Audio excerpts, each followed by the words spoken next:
Greetings, programs, and a happy bonfire night to those of you in the UK. Yes, it's the beginning of the month, and once more the Cult Classic Show is back to try and take your mind off the fact that you've only got 49 days exactly to get your Christmas shopping in. And if you're not listening to this on the day of release, you've got even less. Those of you coming to it later on, game over, man.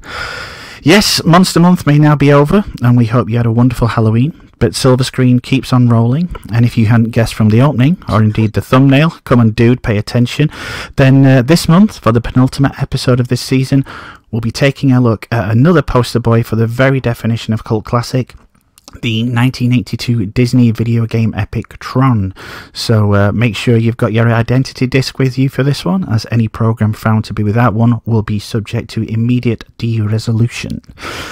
As always, I'm DK, your host/bit on this guide through the space paranoids type maze that will be this show for the next hour and change, though regular listeners will know that unfortunately I don't just limit my responses to a binary response. But as always, I'll not be entering the digital world alone. I'll be joined by a little collection of guests for this one. And first up, we have who is rapidly becoming a semi-regular player too on these things. It's Jenn. Hello. Once again, good to have you with us. How are you? I'm good. I'm sleepy. It's a good start. I understand from the DMs that we've been exchanging that you've been boning up, as it were, on all things Tron. Is that right? I've been watching. I watched the documentary, watched the movies, watched the series. In all fairness, that's more effort than Disney execs put in, so I'll allow it. So yeah. That's not all. We've got another a new guest with us today, kind of, on Cult Classics. He was on Silver Screen regular flavour a few months back to discuss Spielberg's Ready Player One. He'll be the third one to join our little light cycle party, the ram to our little group of rebels. It's Mr. Glenn Brooks. Hello. And how are things with you, buddy? Excited for this one? All good. Very excited for this one. Yep, absolutely. Yeah, I know you've been itching to talk about this. It seems what with this and your debut, you're like constantly in a little virtual world here with us. Yeah, it's nice. It's comfortable. It's a very welcoming place. Nice one. So yeah, without further ado, we'll log on to this one. But as has become tradition here on the show, because technically Glenn is a first-time player on this, we always ask the newbies on Cult Classics a question, partially to gauge where they're coming from, and partially because Mike and I like to imagine we're the gods of Olympus, making wagers on anyone that turns up. So, before we go any further, as the resident show virgin, if you had to choose one cult movie, your number one go-to of any genre, what would that be? That's put me really on the spot. It would be a film called Simple Men. What's that? I don't think I've heard of that one. Do you care to share with us what that's about? It's on Blu-ray. It's called Simple Men. It's on the Artificial Eye label, and it's just an incredible film about two brothers searching for their missing father, who's a terrorist. It's directed by Hal Hartley. Are there any big names in it, or is it little-known actor kind of? The big name is Robert John Burke. You might know him from Dust Devil, another cult classic. Oh yeah. What is it about Simple Men that you admire so much? It's wacky. It has serious parts, but it also has a dance routine in the middle of it that all the characters take part in. It's just the dialogue, just the acting, just everything about it just screams cult classic. But it's not one of those that you find unapproachable. The characters are like heartwarming, and you identify with everybody and sympathize with everybody. Honestly, if you ever get the chance, Simple Men it's just so different. I'll check that out. And as a bonus, we were supposed to have a fourth guest, but fingers crossed, here he is. It's Mr. R.W. Martin. Are you there with us? I am here. Can you hear me? Oh, fantastic. We can. Oh, my gosh. Yeah, I don't know what was going on, but here I am. So thanks for having me. I'm sorry for all the technical difficulties. Not a problem. As I was saying to Glenn earlier, it wouldn't be Cult Classics if everything went peachy from the start. you've just come in at just the right time. Because you're a first-time guest to the show, if I had to ask you a question, gun to your head, if you had to choose one cult movie, sort of like a desert island disc, that you'd take over anything else, what would that movie be and why?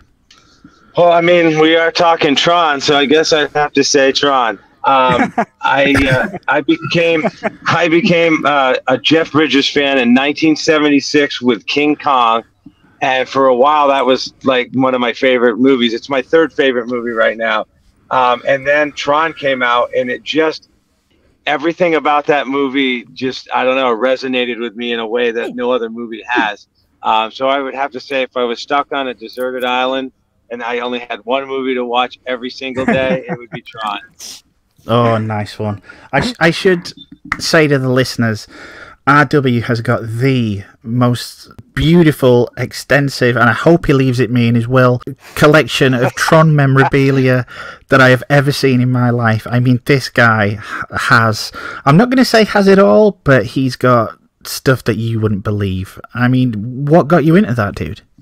Yeah, so I'm also an actor and a writer. I live in Vermont, USA, and I'll be 59 this year, and I've been kind of acting ever since I was a kid, acting up more like it. But I don't know, I've always, as a kid, loved television and movies. And like I say, there's just something about Tron. In 2012, I was able to fly to Hollywood, California to be part of the Tron 30th anniversary. They showed it at the Grauman's Chinese Theater out in Hollywood. I got to meet, you know, Steve Lisberger, who wrote and directed the movie, and a bunch of other people who worked on the movie, Jerry Rees, Daryl Rooney. And I've become friends with these people over the past, 12, 15 years or whatever. And one of them found a box of Tron memorabilia that they had back in 1981, 82, and said, "Hey, I found all this memorabilia. Is it something you would want?" And without hesitating, I said, "Yeah." Yeah. So I got storyboards, original storyboards, and I got like this reel that's a test reel. It's like a 4-minute reel that I'm in the process of having digitized, but I've managed to find another person who was able to steal a few frames so that I could see the photos or whatever.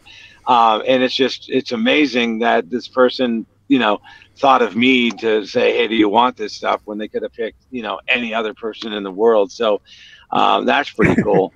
But yeah, at a couple separate different Comic Cons, I met Bruce Boxleitner at one and Cindy Morgan, God rest her soul, at another one.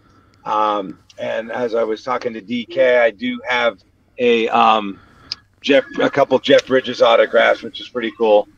But yeah, so I got really lucky with that. To me, it's just, a movie was never made like that beforehand and will never be made like that again. So that's kind of what makes it special. Nice one. So yeah, we'll get to discussing the different aspects of the movie shortly, but I'll give a bit of background information for those people out there that's not heard this, and if they've not seen Tron, why the hell are they listening to this? But yeah, Tron is a 1982 American science fiction action adventure film written and directed by Steven Lisberger from a story by Lisberger and Bonnie McBird. The film stars Jeff Bridges as Kevin Flynn, a computer programmer / video game developer who is transported inside the software world of a computer. It also stars Bruce Boxleitner, David Warner, Cindy Morgan, and Bernard Hughes. The movie is one of cinema's earliest films to use extensive computer-generated imagery. In 1976, animator Steven Lisberger came across a demonstration reel compiled by Magi, a computer firm that was at the forefront of experimenting with graphic software to create optical effects. Lisberger was intrigued, but it wasn't until he saw the early Atari video game Pong that he was convinced a movie set inside a computer-generated world was viable. The idea led to what would become Tron. He and producer Donald Kushner set up an animation studio to develop Tron with the intention of making an animated film. To promote the studio itself, Lisberger and his team created a 30-second animation featuring the first appearance of the title character. Eventually, Lisberger decided to include live-action elements with both backlit and computer animation for the actual feature-length film. Various studios had rejected the storyboards for the film before Walt Disney Production agreed to finance and distribute the movie. Principal photography began April 20th, 1981 in Los Angeles, and they were completed in July 1981, with post-production completed by spring 82. It was originally scheduled to release in Christmas of that year, but was rescheduled when Disney found out that animator Don Bluth, who had defected from the company in 1979, had publicly called Disney stale.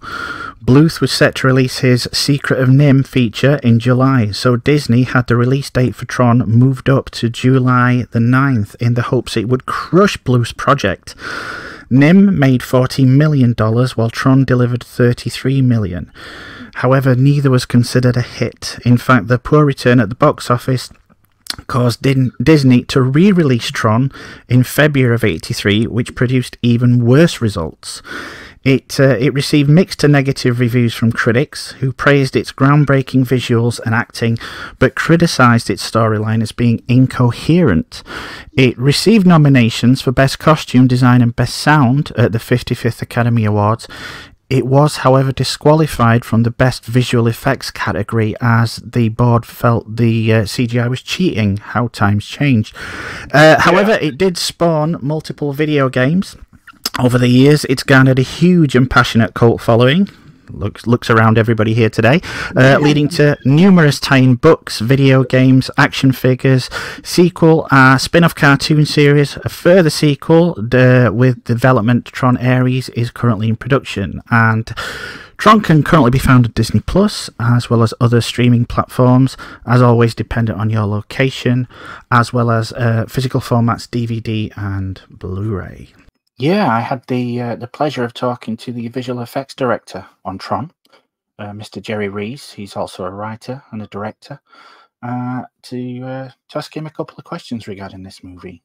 So I'll take us right over to that. We were leaning into the discovery and the adventure, and every day we were trying to problem solve. So many times, we wouldn't be able to think ahead about the context or historically exactly how it fit. But we'd be just thinking about that day, what to do. So we'd go, okay, I storyboarded this thing where it's like Flynn jumps into, he jumps into the beam, and it's going to take out the MCP. And there's like the moment they kiss, and I had storyboarded it so the beam would be behind them during the kiss. And now that he dives in, I'd be over at Triple I with Richard Taylor, and they go, well, he's supposed to be inside the beam, but if we put him inside the beam, he'll just disappear because we can't, there's no transparency. It's just an opaque cylinder thing. And if we put him inside, he disappears. So it's like, well, okay, he'll have to be on the camera side and not inside the beam. And like, well, what can we do to make it look like he's inside of it? So we did sort of thinking of different things. And I said, well, can you make his body so that as the camera is sending the rays and your ray tracing, as the surface gets more and more off of perpendicular and to be parallel to the beam, as it tilts more and more, could you have it become more and more transparent or more and more of a different color? And they're like, we could have it become more and more of a different color as it moves. So I'm like, okay, well, let's have it take on the same color of the cylinder as it moves through the edges of him. So they're like, okay. And so they were like, take the rays, measure perpendicular to parallel, have it map different colorations. And then we're like, okay, solve that problem. That's now a thing. So it's like, it kind of works. And now you look at it and go, well, it's clunky and it only a little bit worked, but at least it got us past a glaringly bad problem. And so every day we were doing that kind of just figure it out today. There's no program for any of this. And I was doing things like, we were working on systems that had no, there was no mouse in that day. So I would have to be with a technician that was typing a bunch of instructions in even to get a vector line still of a situation. And so I would have the storyboards mapped out, and we would guess, like, okay, we're looking at the carrier and we've got the solar sailor in front of it, and that's supposed to look dwarfed by this giant thing. So let's get back and have the camera look at it, and we guess at what kind of lens, and you try it and go like, oh, the solar sailor looks way too big. It's like the carrier looks tiny and the solar sailor looks completely giant. It's like, that's not that story. So I'd go, okay, back the camera way the hell up and make it a long lens. So make it this kind of a lens choice. And so then they re-render it, and it would take like 20 minutes to render one frame up just in vector line. You go, okay, that's working better. Now that we backed the camera up, we're doing long lens. Now it makes the solar sailor look small. And so, you know, I was guiding the computer programmers through what it means to make cinematic choices, and thinking about how do you take something that's just artist drawn on a storyboard and try to figure out what that is inside of the space that's inside of the CG world, before there was such a thing as any sort of programs to guide it, where you're just doing it a frame at a time, and you're basically just doing stop motion of one frame at a time inside of a CG environment before there's movement programs. So we were just deeply into all of that stuff, and we would just cheer every time there was a breakthrough and we'd survive something and it would look the way we hoped it would look and it told the story we hoped it would tell.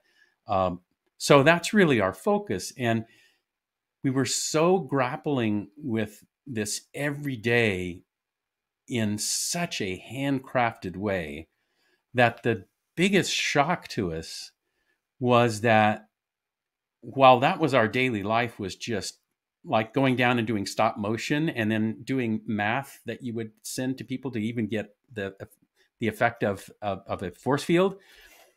When we went to the Academy of Motion Picture Arts and Sciences, they didn't understand that that was our life. They thought we pushed a button and the computer did the whole thing for us. And we were sitting there crafting every friggin' frame. And they're like, oh, the computer made the movie and now you're taking credit for it. It's like, no, we carefully crafted every goddamn frame. It's like, yeah, that was Jerry Rees, visual effects director on Tron, and a genuinely nice guy. I had a fantastic time talking to him. So if you want to see more of that interview, in which he discusses more with regards to Tron, as well as his work at Disney and his work on directing The Brave Little Toaster, then by all means check out the full interview, and I guarantee it's fascinating, absolutely fascinating. But so please check it out. It's in the description below this one. Now, normally I've got some sort of convoluted story to tell about my first experience with the movie in question, but this one is relatively straightforward. I've always been a video gamer, so when this one showed up at the Odeon in that pokey little town where I lived, my mother took me to see it, and that's pretty much it. I picked up one of those little poster magazines in the foyer they used to produce for movies, and it was on my wall as soon as we got home. I loved the movie then, and I love it now. It's never faded for me. So how about you guys? What were your first experiences of this one? I mean, have you got any fond memories associated with it? I'll come to you first on this one, Jen. I had never seen the original when the new one came out, because the original came out before I was born. I saw the second one when I was working at Disneyland. So there was a lot of hype going on about it. We had the whole little Flint arcade and this like party thing that would go on 3 nights a week. That was like a rave or something. It was a lot of fun. And I loved the music because I'm a big Daft Punk fan. So I watched the original at some point when I finally was able to get a hold of it. And here we are. Nice one. What about you, Glenn? I went to see it on release at the cinema because I am that old. I was a little teenager at the time. I'd been following it in Starlog and Starburst, and I got really hyped for it. But my little teen brain could not understand, because I was a big Jeff Bridges fan. He did a film with Clint Eastwood called Thunderbolt and Lightfoot. And I've been following his career since then. And I couldn't understand why he wasn't the hero. he wasn't Tron. From a little teenage brain, I couldn't quite understand. I'm this like big Jeff Bridges fan, and he's not the star of the movie. He's not Tron. So it took a while to kind of like assimilate that he wasn't, you know, the lead character. But just fell in love with it. The visuals, obviously the light cycle, that could win practically anybody over, and just loved it ever since. Nice one. What about you, RW? When did you first see this? I'm pretty sure I first saw it in theaters, but just to come off what he just said, although Bruce Boxleitner is Tron, in my opinion, it's Jeff's movie. Like Jeff is really, if you really think about it, Jeff really is the lead, and he really is the hero, because he's the one who gets in there to make everything work, and then at the end dives into the MCP cone so that Tron can like do his thing. So if Jeff or Flynn hadn't done that, so technically, really, if you think about it, Flynn really is the hero and not Tron. I mean, that's just my opinion. The story is more about Flynn's journey. Yeah, I can see that now. But then, when I was, I don't even know how old I was, 12 or, then brain being kind of simplistically geared up to just see heroes, villains, and I didn't get the subtle idea that he was the push for the film, the kind of like thing that instigated everything. But it was just that, but he's the star. He's Jeff Bridges. Why isn't he? Yeah. But I was so young then that I couldn't quite grasp why he wasn't. A lot of people don't know that actually, and maybe somebody knows this, but Jeff Bridges wasn't technically the first person they thought of to play Flynn. Do you guys have heard this story? I did not know that. No, I did not know that. Robin Williams was who they were originally thinking of Flynn, and I think as much as I love Robin, I just think he would have probably been way over the top more than Jeff, and I think Jeff, played it. My favorite line is because, man, somewhere in one of these memories is the evidence. If I could get in far enough, I can reconstruct it. But yeah, I've always loved Jeff Bridges. I think he did a heck of a job in King Kong. I mean, he's the dude, man. I'm the dude. That's what you call me. Like, I was going to say, I think the character fits his natural personality a lot better than it would have Robin Williams. It was just like you believe that he was this guy. He's like, they're plugging all these quarters in. I don't see a dime except for what I scrape out of here. It's just he seemed genuine. Like, you watch some actors and you go, these people are actors. But you watch Jeff and you believe that he's that person. Like, you don't go, he's just acting. It's like, wow, he becomes whoever it is he's doing. And like, you believe Flynn was this guy who got ripped off and now runs this crappy arcade or whatever, Well, I mean, to inspire the actors, apparently they placed arcade machines on the production sets that they could be played during downtime. And apparently Bridges was the most addicted to these games, and they found it hard to get him away from them in order to get him to shoot a scene. And I loved that about this. He, as you say, RW, he does kind of embody Kevin Flynn. So yeah, it brings us, in a roundabout kind of way to the title character himself, Tron, Bruce Boxleitner. What were your thoughts with regards to that character? I said to DK earlier, I do love his corduroy jacket, his sunglasses and corduroy jacket. The guy's looking cool.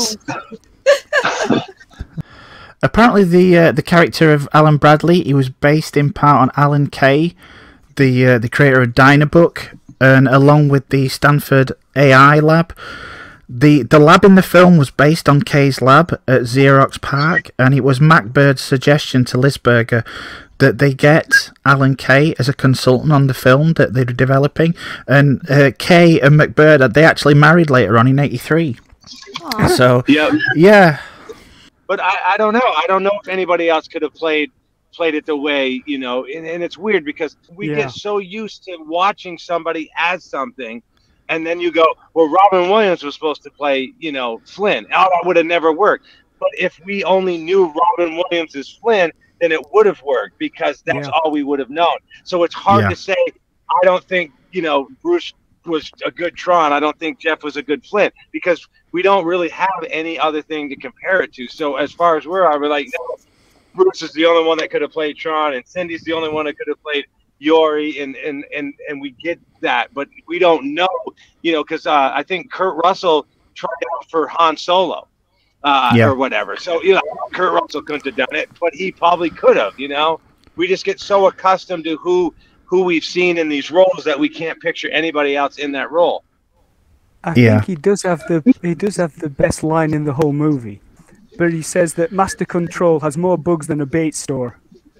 Oh yeah, this system's got more bugs than a bait store. Yeah. Oh my God, I do love that. I met Bruce a couple of years ago, and he saw me. He looked me up and down, and he said, "Babylon 5 or Tron?"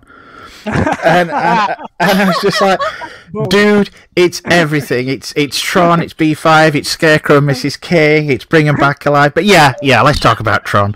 And he was such a nice guy, and they always say, never meet your heroes. And I'm guessing, you've experienced this yourself, RW. They say never meet your heroes, but he's one of those people that I met him and I came away genuinely blown away. I was smiling for like days afterwards, because they only gave him something like 2 minutes with each person, and he ended up spending about 20 minutes talking to me, and I just felt like king of the world. I came away thinking, I've just been speaking to Tron.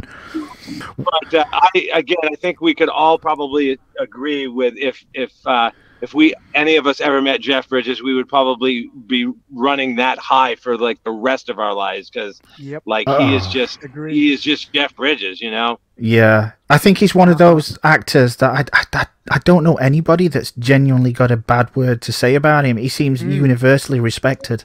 Just everything he does is gold, and I mean, you got your Lebowski fans who just they put that at the top of their Jeff Bridges list, and like I say, Tron is my second favorite movie of all time, and King Kong is my third favorite movie of all time. So 2 Jeff Bridges movies in the top 5 right there.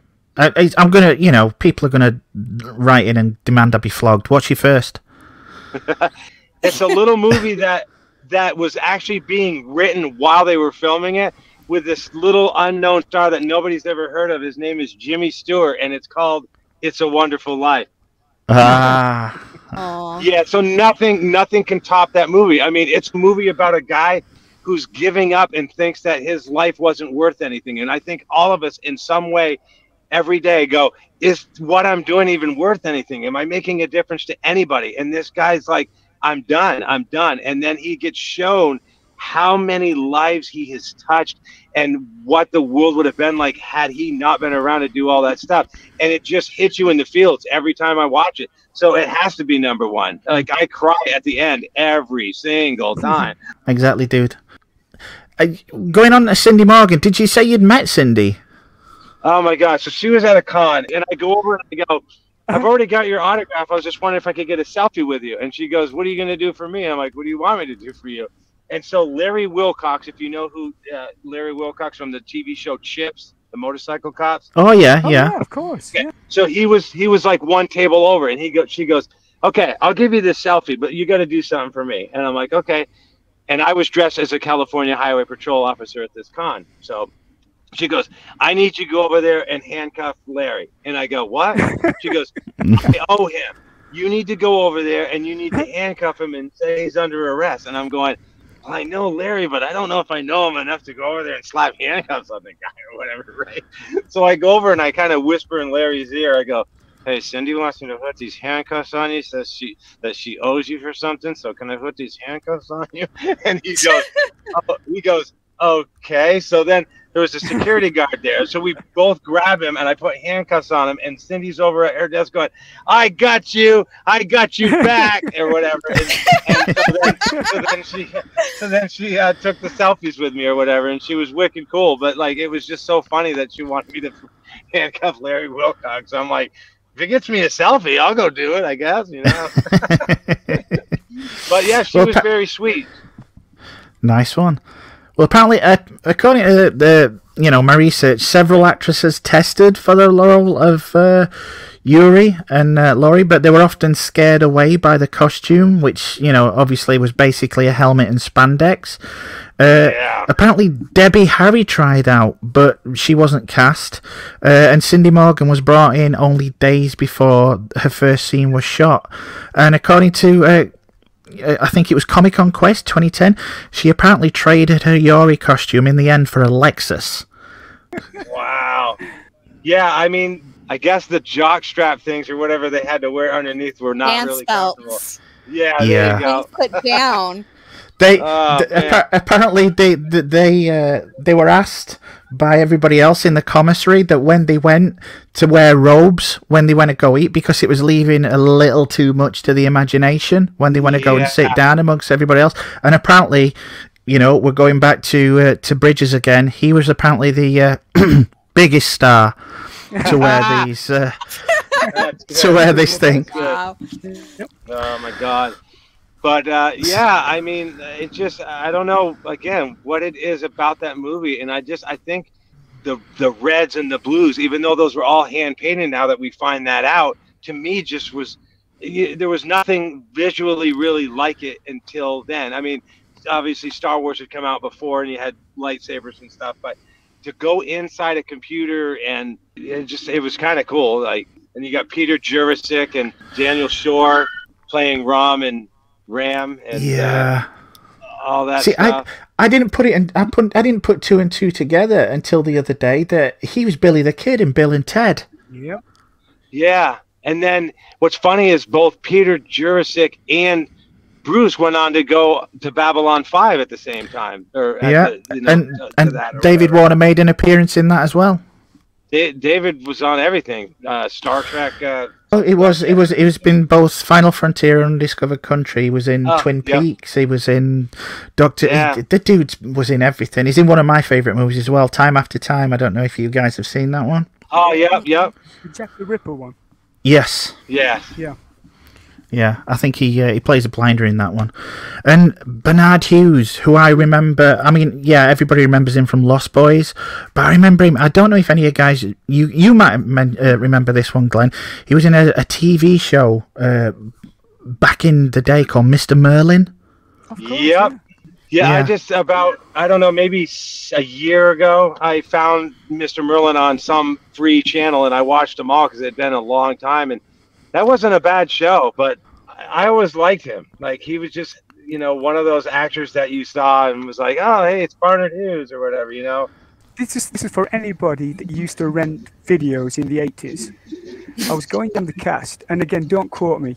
And an actor is playing the conscript number 2, Michael Dudikoff. And he went on to appear in the American Ninja video series. Oh, God, yeah.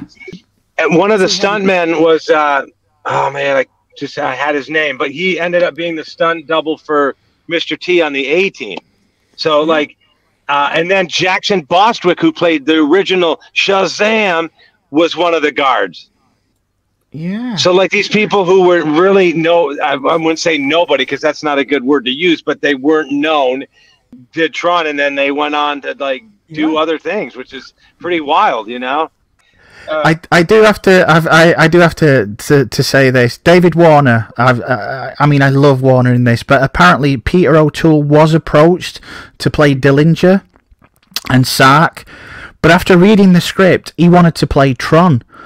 And during a meeting with Lisberger at the Beverly Wiltshire, O'Toole jumped on the furniture and declared, "I can do this!"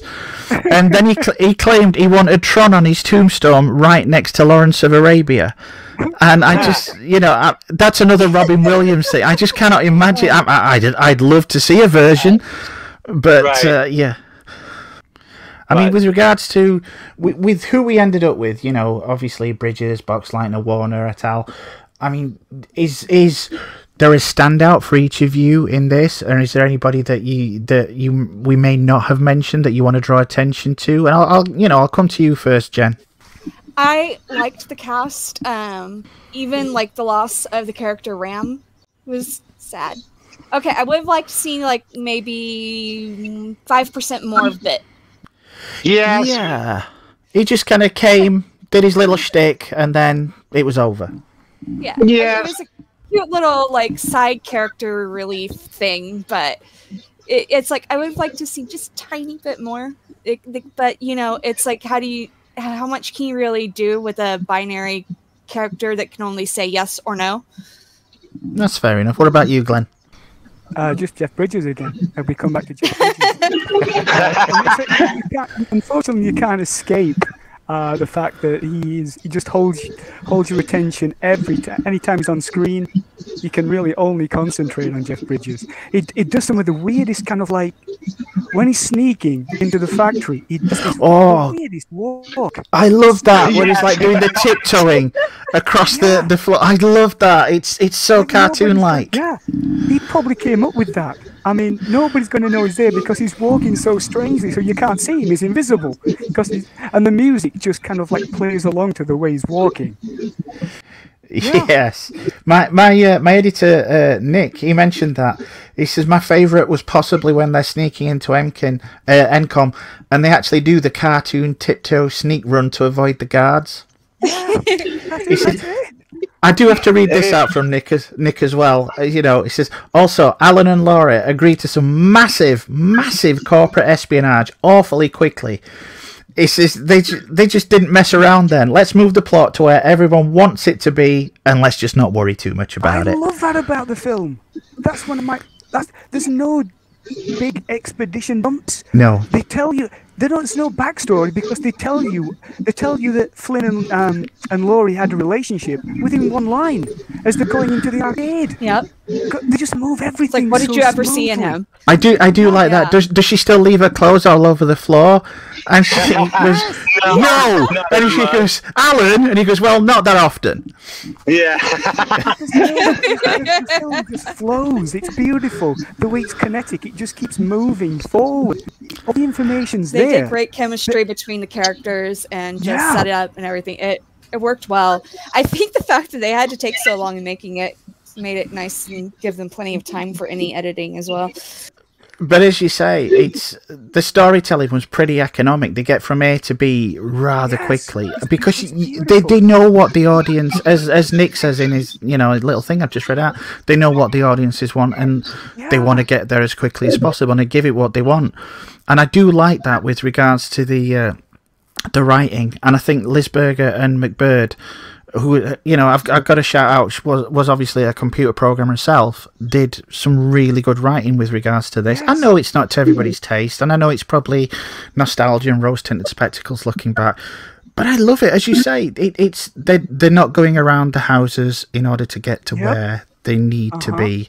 And I do love the fact that the discs was an intentional choice on the part of Lisberger. He wanted to kind of distance the film from any violent imagery for kids emulating at home.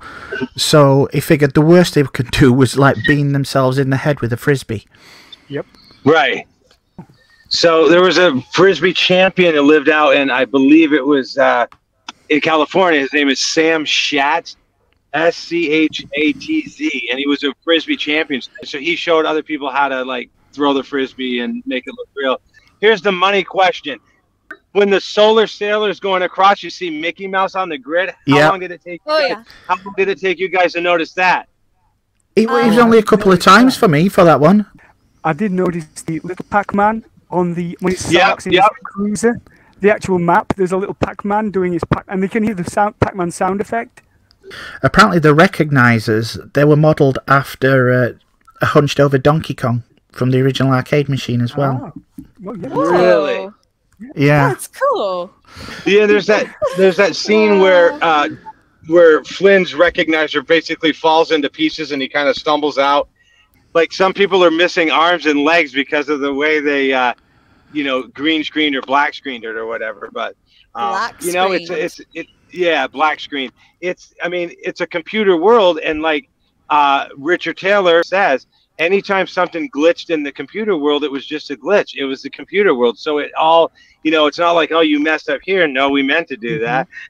I mean, the commentary, it says there was virtually no camera movement whatsoever in any shots of the electronic world with live action characters. They brought in a camera and tripod and literally nailed the camera to the floor. It was so locked off that they commented that it wouldn't move even if it was hit by a car. Wow. Yeah, it's the few shots with live action characters which actually have camera movement, which is only about a dozen shots in all, involve very, very simple graphics or animation, such as, one color backlighting. So you want to know why they had to do it on a black screen? Go for it. The reason they were originally doing test things with white all around, and then they're like, there are not enough lights in Hollywood to light a white set. So they had to do it on a black screen, which ended up working out great. I think if they had done it on a white screen, a lot of the stuff they ended up doing to make the lines light up and everything wouldn't have worked as well with white. Mm-hmm. I was going to say, I mean, at that point, technology, it literally didn't exist for a shot to contain both live actors and CGI. So, I mean, they got around it with hand-drawn animation and just basically editing, such as the light cycle chase. So, you look at them now, and even though they look good, there's very little CGI and live action taking place at the same time. Yeah. And Disney, I mean, Disney animators were reluctant, and in some cases, they outright refused to work on the movie because they feared that computer animation would eventually put them out of the job. I mean, in fairness, it took longer than expected, but they were kind of correct. And if it wasn't for Tron and The Last Starfighter, which followed with CGI, there wouldn't be Jurassic Park or any of this other stuff, really, because they had to start somewhere. Well, exactly. John Lasseter, he was an artist, storyboard artist at Disney when Tron was in development, and after catching a glimpse of the production, he convinced the studio to let him do a 30-second test reel featuring CGI backgrounds. They liked it, but at the time they were more interested in saving money. But Lasseter wasn't discouraged. He says it absolutely blew me away what we could do. And he says a little door in my mind opened up. I looked at it and said, this is it. This is the future. And, he was right, as it were. Lisberger needed a computer that used just 2 meg of memory and 330 meg of hard drive storage space. And that's all they used for the CG in this. I do have to also give a shout out to Sid Mead and Jean Mobius Girard, because their designs were just stunning for this. Yeah. But it just, I don't know, it's amazing, where we've come because of that movie and stuff. Definitely. Going on to that, we'll come back to the sound design in a moment, but taking a look at the legacy. Due to the poor return at the box office following this film and its live-action predecessor, The Black Hole at Disney, which were in 1979, Disney Studios, they didn't make another live-action movie for 10 years. But while the film was a commercial failure, the video games, arcade machines based on it, they actually outgrossed the film. And I remember, for the longest time, when nobody wanted to touch this franchise with a barge pole, it was just kind of there. Disney kind of saw it as this little bit of an embarrassment, and they brushed it aside. And to me, it wasn't until the late 90s, and they brought out, I don't know if any of you guys played it, they brought out Tron 2.0, the PC game. Yep, I had it on Xbox, I think. Yeah, there was a lot of stuff going on in the late 90s of you were still getting the cyberpunk stuff coming out. It was kind of like a cultural thing coming back around, and so Tron was at the beginning of all of this video game stuff. Yeah, I remember the PC game selling really well, and they brought out a range of action figures for it and all that kind of stuff. But I came to the game a little late, so I missed all of that. But then apparently it kicked off Disney's interest, thinking, people actually care about this franchise. So they started looking at doing a sequel. The Matrix had been released not long before, so they were going down the route of maybe doing a kind of Matrix style movie for the sequel, and that's when Joseph Kosinski got involved and said, no, you shouldn't be, you should not be doing this. And so they put together, he put together a proof of concept trailer, and he showed he showed that to Disney, and Disney just went, okay, we want that. We'll take that. So then they went kind of full steam ahead, and at that point you had Tron Uprising, the series that you've been watching, Jen. They had Tron Evolution, the game. I don't know if any of you guys played that. Yep. They released a graphic novel, Tron Betrayal. One thing that I haven't mentioned, but I've just got it because I just get a kick out of this. Tron megafan Jay Maynard. Do you guys remember that? The Tron guy. Tron guy, yeah. When they released Tron Legacy back in 2010, people were just obsessed for what his opinion was on the movie. The only problem was that when he went to see it, he got kicked out of the theatre because they decided that his wardrobe was too distracting for the other cinema goers. Oh, no. So he never actually saw the film straight away. He won up Jeff in his outfit. Oh, God, yeah. Oh, gosh. So Jeff was no longer the big man on canvas. Jay was, I guess. Oh, my gosh. Oh, God. So before we move forward, the one thing that we've not discussed is the soundtrack, the sound design and the soundtrack, which I just think is just chef's kiss in this case. I mean, you've got Wendy Carlos from, Clockwork Orange, The Shining. You've got Journey. I just think as a time capsule of the era, I just think it's perfect. I just wondered what you guys thought to that. I always love that music. Of course, it's great. It fitted the film perfectly. It just emphasizes all the dramatic moments. It's quiet when it needs to be, loud when it needs to be. It's a great score, really is. And it doesn't blast your eardrums like the second movie does, because for whatever reason they film movies that have the soundtrack and everything is way louder than everything else. Yeah, it's got to fill that auditorium. It's got to fill that cinema. I will be honest, and anybody that listens to Silver Screen in general over the years will know I have a big thing for, certain soundtracks. I will say that the soundtrack for Tron, it has never, and I mean never, been off my player of choice since it was first released. I mean, admittedly, it was on cassette, recorded from a vinyl for many years, because apparently the CD was unavailable. Apparently there was such a severe degradation of the original tapes. But by the time of the film's 20th anniversary, they'd finally developed techniques which allowed the tapes to be restored. So they managed to digitally remaster them. But yeah, it's been one of those that has never, ever left my player. But as I say, from a dodgy cassette all the way up to now, it's still on my phone. All the Tron soundtracks are on my phone, and I just love them. I just love them. Especially for this one, the Light Sailor tracks and the ending titles. I just think it gets me every time. So is there anything you I was going to ask everyone, but is there anything you yourself, Glenn, want to draw attention to, something that perhaps you think we might have missed? No, it's just lots of little small things that just make it such a good film. Little Easter eggs, little bursts of dialogue that probably Bridges may have improvised. He gets caught by the guards, and they're hitting him with the electronic prod. And he just comes out with, hey, if this is about those parking tickets, I can't explain. There's lots of little things he drops in like that, whether it was written or he had lived it. It just makes it work. Yeah.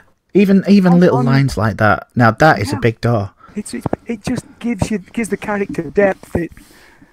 It's a throwaway line, but it just fits his character so well.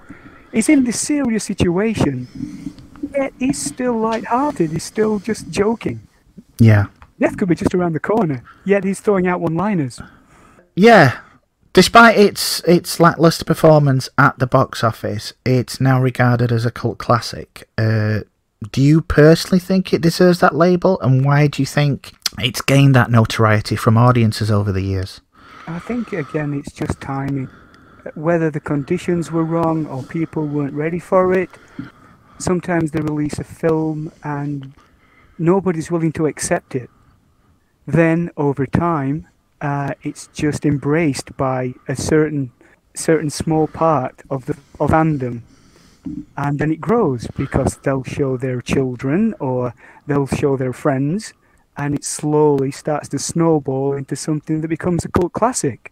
It may start off as a failure, like Blade Runner. Blade Runner started off as a complete financial failure. But over time, given time, it becomes something that most people that have any interest in movies know about light cycles. It's such an iconic vehicle, an iconic scene, that you can't separate light cycles from Tron. Yeah, and I'll ask you again, RW. Despite its lackluster performance, it is now regarded as a cult classic. Do you personally think it deserves that label, and why do you think it's gained notoriety from audiences over the years?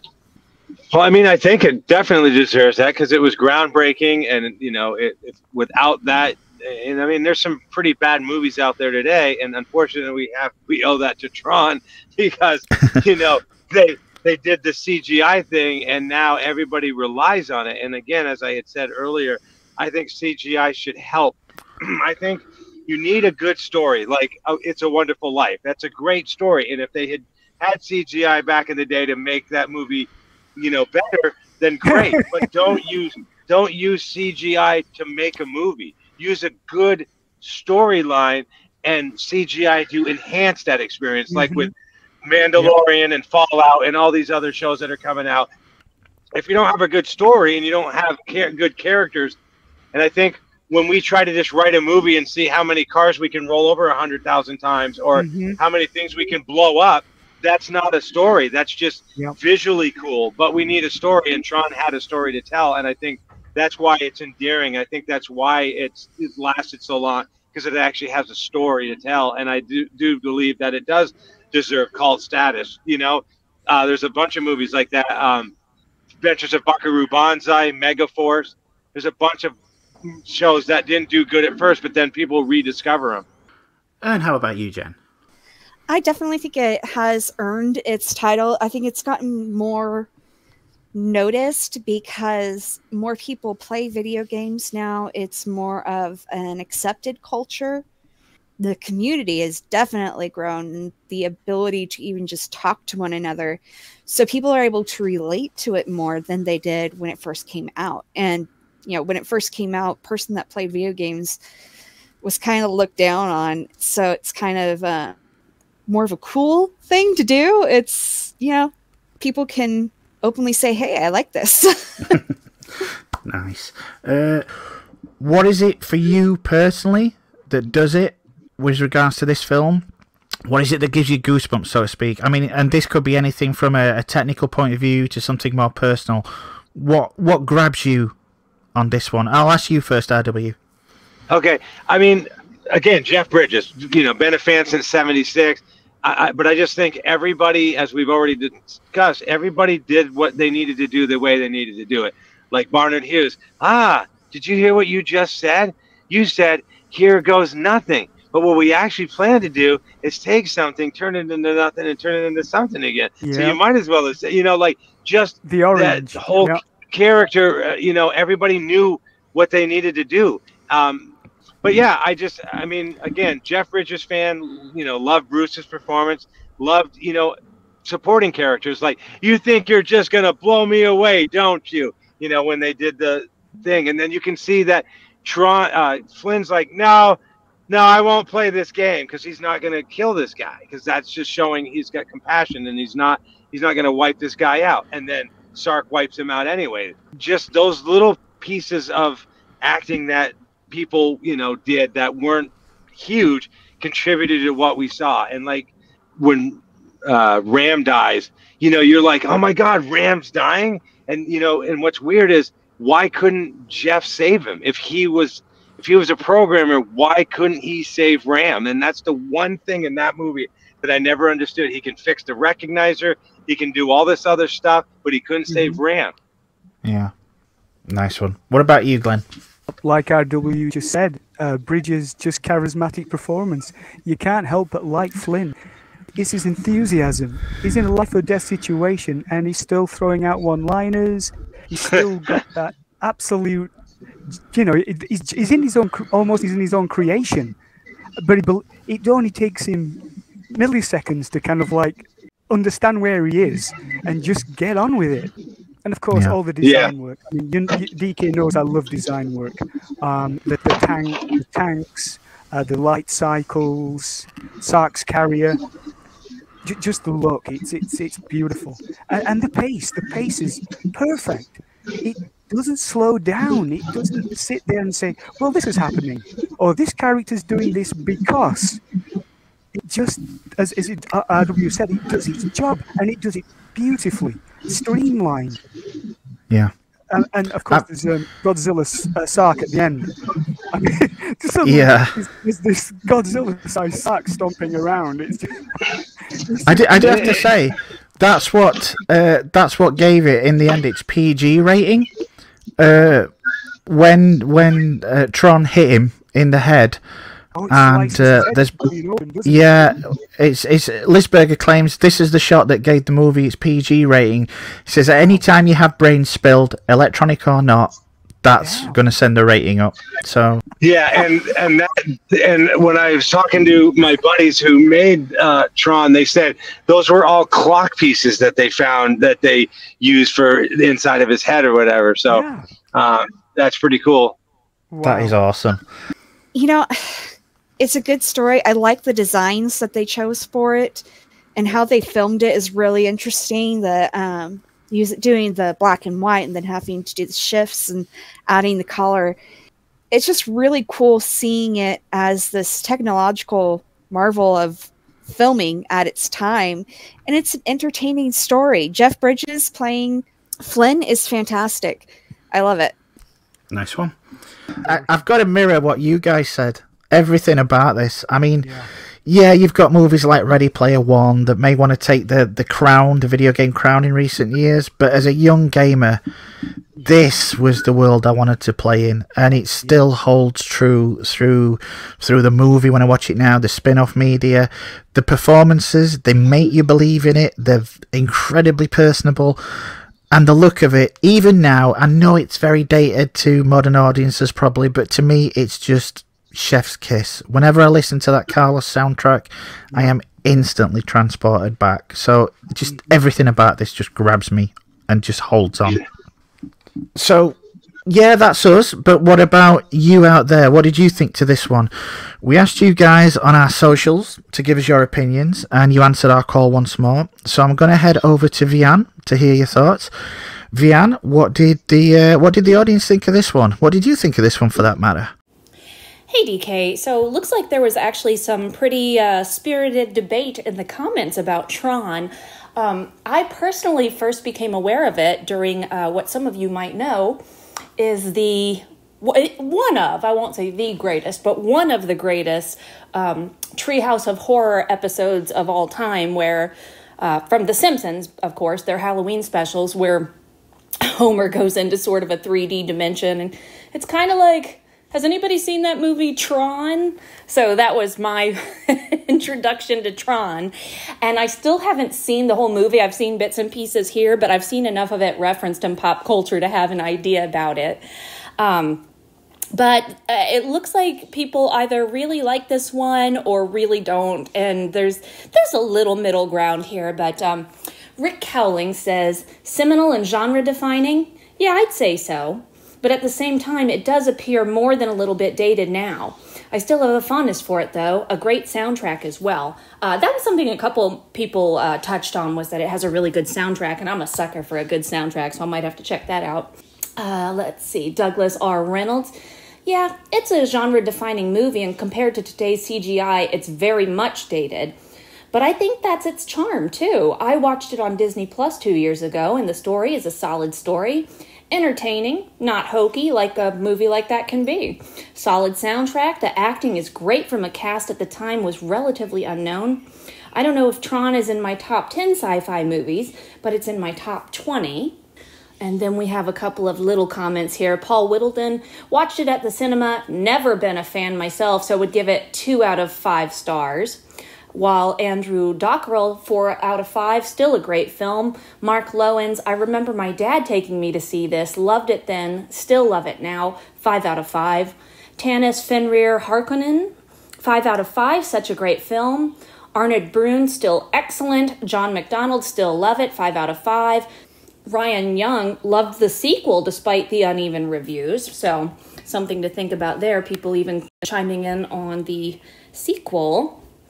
Alex Clinch, who is one of our top contributors, I saw this at the cinema when it first came out, a great concept that I have watched a couple of times since, as I wondered if my thoughts on the film would change. Sadly, they have not.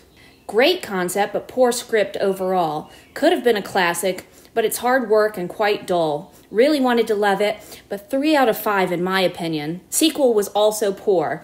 Hoping this new one is much better, as this really is a great concept and the bikes were class. I have to say, from what little I've seen of Tron, this is me personally, from what little I've seen of Tron, those bikes are pretty badass. And then Gavin Revitt, a fun film, truly original and significantly ambitious at the time. I know what Rick and Douglas mean, but there's a singularly unique quality about the Tron series which prevents it from being dated when we speak in the realm of effects. Since the premise is that of a world inside the computer, the effects for that world are consistent with the technology of the time in which a given story is set. Thus, the world of Tron in 1982 looks as appropriate to its time as a historical documentary looks to our eyes, as done the realm of Tron Legacy. I don't know if I agree with that. I mean, I get what he's saying, but I can't say I 100% agree. But personally, I don't always have a problem with dated effects, especially if we're talking about practical effects, which I think tend to age better in general. I do think when I see clips of it that it's very obviously a product of its time, but that's not necessarily a bad thing. Let's see. Tom Suen, another top contributor. Greetings, program. First of all, let's get the obvious out of the way. Light cycles. My thoughts are very much based on nostalgia and probably seen through rose-tinted glasses. Always good when people recognize that. Back then, it was something we've never seen before, and it was unusual for Disney to release such a dark feature film.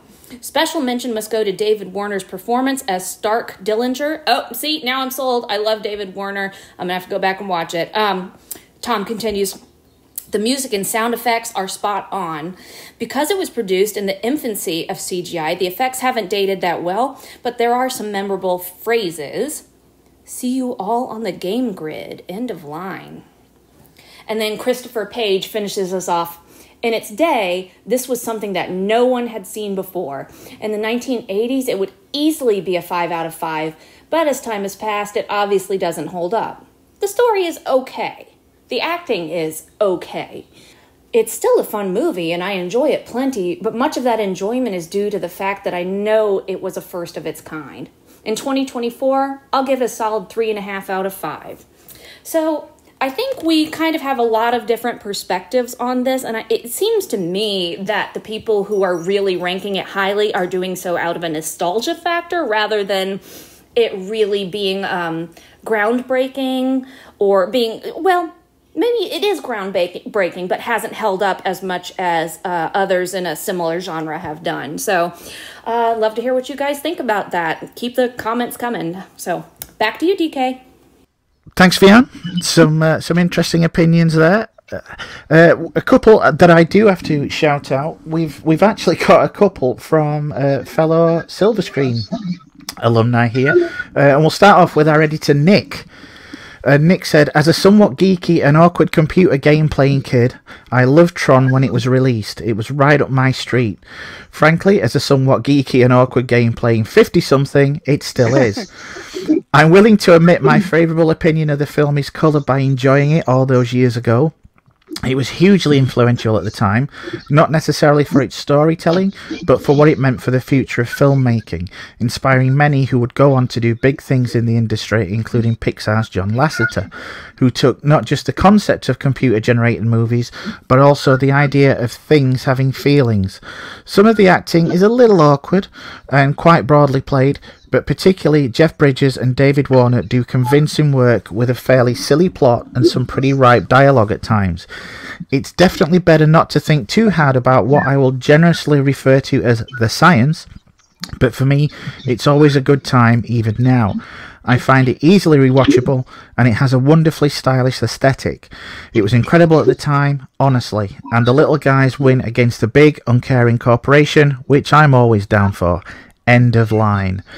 Yeah, that was from Nick. I've also got one from Mike, and Mike says, and bear in mind, this is Mike's opinion, so, you know, put the pitchforks away, dudes. It says, all right, it's aged like milk, and it works largely because computer tech was such a mystery when it was made, a new and exciting, unknowable thing. But it also has such charm in that wonder, where the basic effects are kind of what gives you that, and one reason why I do not like the upgraded, more soulless look of the sequel. The story is pretty basic good versus evil stuff, with the acting equally serviceable, although Bridges and the legendary David Warner stand out even against dodgy costumes and effects. What is groundbreaking is the story ideas.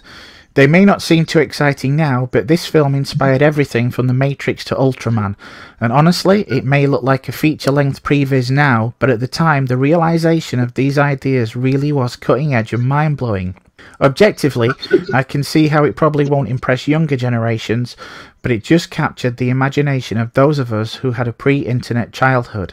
It's fun, has imagery that's become iconic, doesn't outstay its welcome at a breezy 90 minutes, and just feels like revisiting a comfortable old friend and a pleasant memory.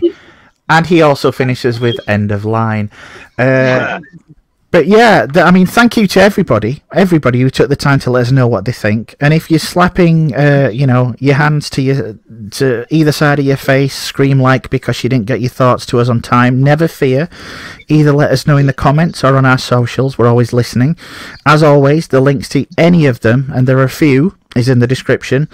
So with that in mind, we approach the final boss. That is our conclusion. And you know how this one works by now, folks. We go around and ask each of our guests their final thoughts on the movie and their score out of 5 for this one. I'm going to come to you first, Glenn. So what are your final thoughts and score out of 5 for this one? It may sound a little bit overblown, but because of the history I share with the film, it's got to be a 5. I saw it when it was first released. It won me over instantly. As I watched it again this morning to refresh my memory.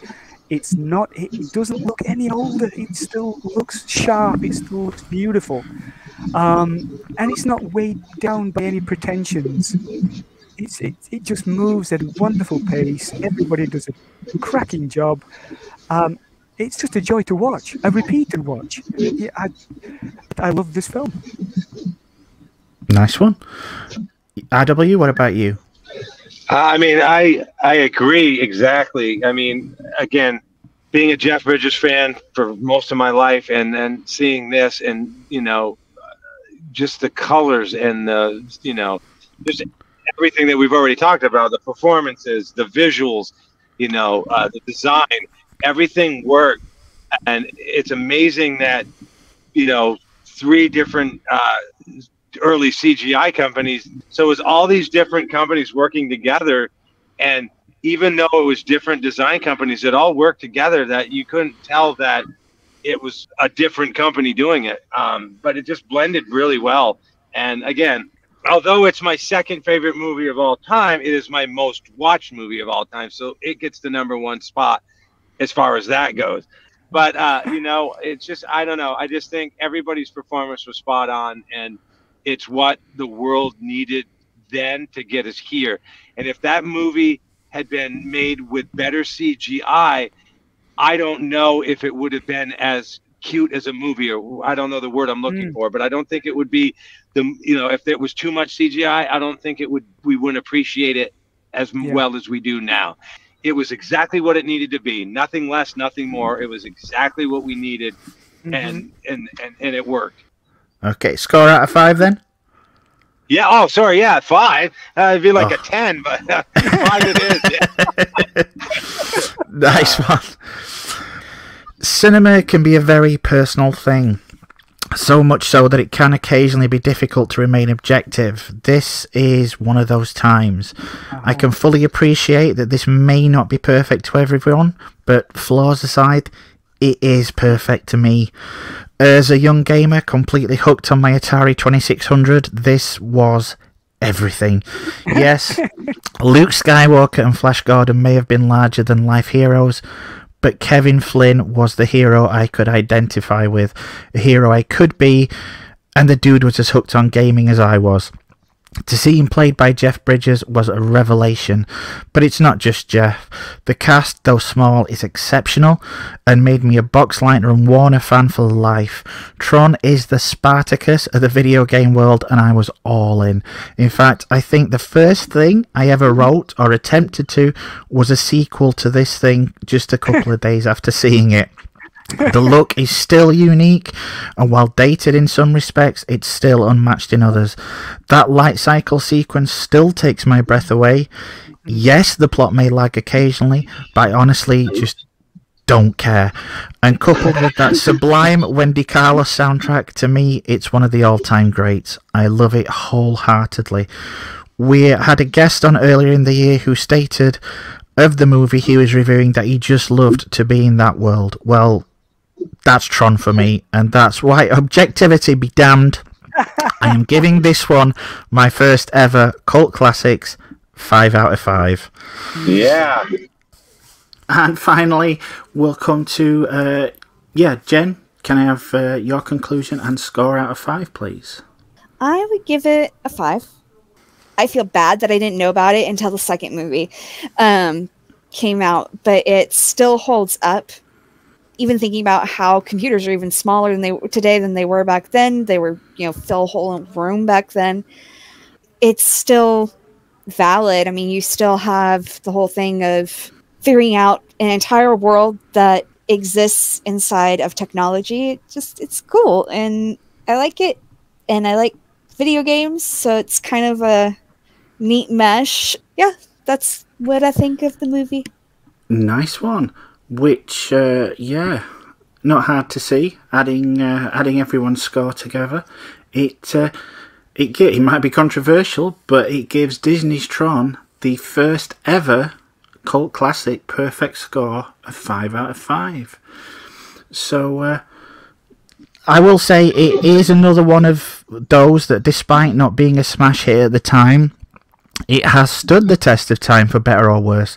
The fact that they're still returning to the well over 40 years later shows there's something to the idea that Lisberger had all those years ago. And yeah, that's it. We've reached the end of the line for this one. That's been so overplayed. Thank you to you out there for joining us in our own little world. We hope you've enjoyed it this time around. Once more, all that's left to do is thank my guests on this one, beginning with you, RW. Appreciate you joining us, man. It was good. I next time I'll make sure I work out all the bugs that I didn't know I was going to have, if there is a next time, and I would join you guys again because this was really fun, and I appreciate you inviting me onto this. No worries. Glad you enjoyed yourself. We always ask our guests if they've got anything they'd like to draw attention to while they're here. Have you got anything you're working on? Any social media where they can find you? So if you go to the IMDb and type in R.W.Martin, I'm R.W. Martin parentheses 2, because R.W. Martin parentheses 1 was a chopper pilot in like Lethal Weapon or something, and that ain't me.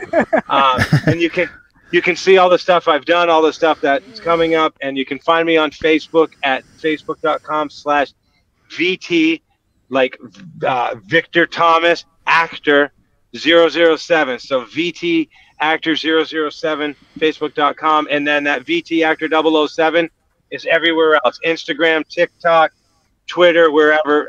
You just find me as VT Actor 007. Nice one. Glenn, thanks as always, dude. It's been a blast. We don't get much of a chance to speak these days, so when we do, it's a real pleasure. It is wonderful, as always. An absolute pleasure. Nice one. Anything you want to tell the listeners about while you're here? I know. Again, I'm just playing video games, reading books, and watching films. Just the usual. Much like me, then. No worries on that. So yeah, that's it. You out there, you know our socials. You're always welcome to hit us up if you want to talk about movies, this one in particular, or perhaps the new one in production. I'd especially like to see you in our Facebook group where we discuss all things film related. And don't forget our Ko-fi account for those feeling generous. Please feel generous. And yeah, if you out there enjoyed this one, then please like, subscribe, and consider joining us in our upcoming episodes. We'd be honoured to have you with us. Cult Classics will be returning for one last episode this season at the beginning of next month as we head to New York for the gathering. So, yep, grab your choppers and come with us as we finally get to the much requested Highlander. I will see you there, Spanish, inverted commas, accent and all. Until then, take care, programs, watch out for the extra life token, and remember, there are no problems, only solutions. You have been listening to the Cult Classics Show, part of the Silver Screen Podcast. Created, written, and hosted by TK. Produced by Mike Wilson. Editing by Nick. Feedback section produced by Lady VN. Opening credits by Ian Sanderson. Music by Timeless Journey. Follow us on social media. Links to all of our social media pages can be found on our Linktree. This podcast is part of the Mike's Podcast Network, available wherever you get your podcasts. Just search for Silver Screen Podcast or Mike's Podcasts. And don't forget to like, subscribe, and share. Thank you for joining us. We hope to see you next time. And remember, no matter where you go, there you are.